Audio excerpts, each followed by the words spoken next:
डंडे वाली भूत। शिखा की नई नई शादी हुई थी। उसका मायका और ससुराल दोनों कानपुर में ही थे, इसलिए उससे मिलने उसके भाई अक्सर आते जाते रहते थे। ये बात शिखा की सास मीना को बिल्कुल पसंद नहीं थी।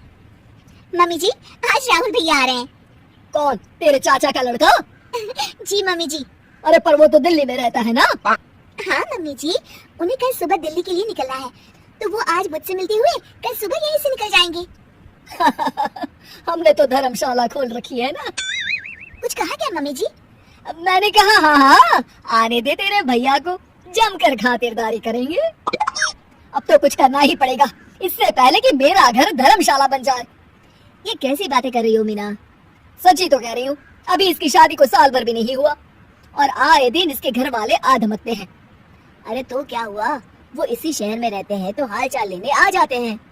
इस बार मैं उनका हाल और चाल दोनों ही बिगाड़ दूंगी। अब बहुत हो गया जी। अरे ये कैसी बातें कर रही हो, हे भगवान। बस आप तो देखते जाइए। शाम को राहुल आता है। नमस्ते आंटी, कैसे हैं आप लोग?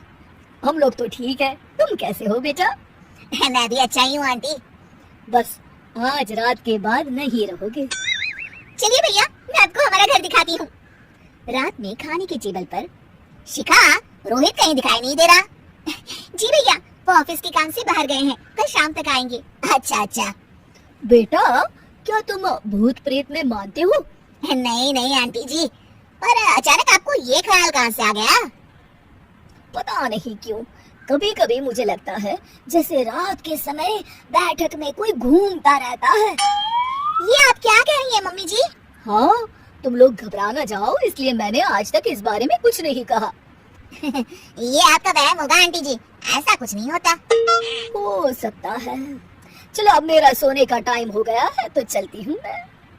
शिखा बेटा, राहुल के सोने की व्यवस्था वहीं दीवान पर कर देना। जी पापा जी। अब चलिए भी। अच्छा, तो बैठक में सोने वाले हैं साहबजादे। क्या बड़बड़ा रही हो? कुछ नहीं, आप सो जाइए। मीना और महेश के सोने के बाद शिखा और राहुल आपस में बात कर रहे होते हैं, तभी डोरबेल बजती है। अरे आप! सरप्राइज! काम जल्दी खत्म हो गया तो मैं आज ही चला आया। ये तो बहुत अच्छा किया। देखिए राहुल भैया भी आए हुए हैं, आप दोनों का मिलना भी हो जाएगा। कैसे हो रोहित? मैं तो ठीक हूँ भैया। शिखा, मैं भी आज यही सो जाता हूँ, राहुल भैया से बातचीत भी हो जाएगी। अच्छा अच्छा ठीक है। मीना आधी रात को उठती है, कंबल मुंह से पैर तक ओढ़ के डंडा लेके बैठक में आती है और देखती है दीवान पर चादर ओढ़े कोई लेटा हुआ है। देखो तो कैसे मजे से सो रहा है बहन के ससुराल में। मीना ताबड़तोड़ 4-5 डंडे मार देती है। अरे मर गया, अरे बचाओ बचाओ, कौन है? मीना जल्दी से अपने कमरे में भाग जाती है। हे भगवान, ये मैंने क्या किया? ये रोहित कहाँ से आ गया? लगता है ये नालायक राहुल मेहमानों वाले कमरे में सो गया होगा। आज तो इसकी खैर नहीं। उधर बैठक में, अरे क्या हुआ रोहित? मैं बाथरूम में था, तुम्हारे चिल्लाने की आवाज सुनी। पता है भैया, मैं सो रहा था, अचानक से कोई आकर मुझे डंडे मारने लगा। ये क्या कह रहे हो? लगता है तुम भी आंटी की तरह भूत प्रेत में मानते हो। नहीं नहीं भैया, सच में कोई आया था। मैं तो जा रहा हूँ मेहमानों वाले कमरे में सोने के लिए। इस समय अपने रूम में जाऊंगा तो शिखा की नींद खराब हो जाएगी। ठीक है भाई, जाओ तुम, जहाँ तुम्हारा भूत डंडा लेके ना आ सके।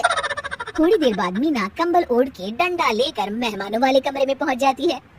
वो बिस्तर पर सोए रोहित को फिर डंडों से मारने लगती है। अरे मर गया, अरे मर गया। तू भूत प्रेत में नहीं मानता ना? ये ले, अब डंडे खा। हैं? ये तो माँ की आवाज है। रोहित कंबल खींच देता है। बेटा तू! अरे ये क्या कर रही हो माँ?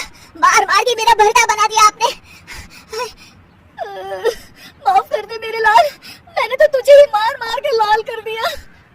मैं तो उस राहुल के बच्चे को सबक सिखाना चाहती थी। राहुल भैया को? हाँ बेटा, मुझे लगा अगर उसे डंडे मारूंगी तो शिखा के मायके वाले यहाँ आना छोड़ देंगे। हे भगवान, माँ ये घर शिखा का भी है, उसके घर वाले जब चाहे आ सकते हैं। हाँ बेटा, आज मुझे भगवान का इशारा समझ में आ गया। मैं कितना गलत करने चली थी और अपने ही बेटे को चोट पहुंचा दी। अब चुपचाप जाके सो जाओ माँ, और किसी को कुछ बताने की जरूरत भी नहीं है। शिक्षा दूसरों का बुरा चाहने वालों के साथ भी बुरा ही होता है।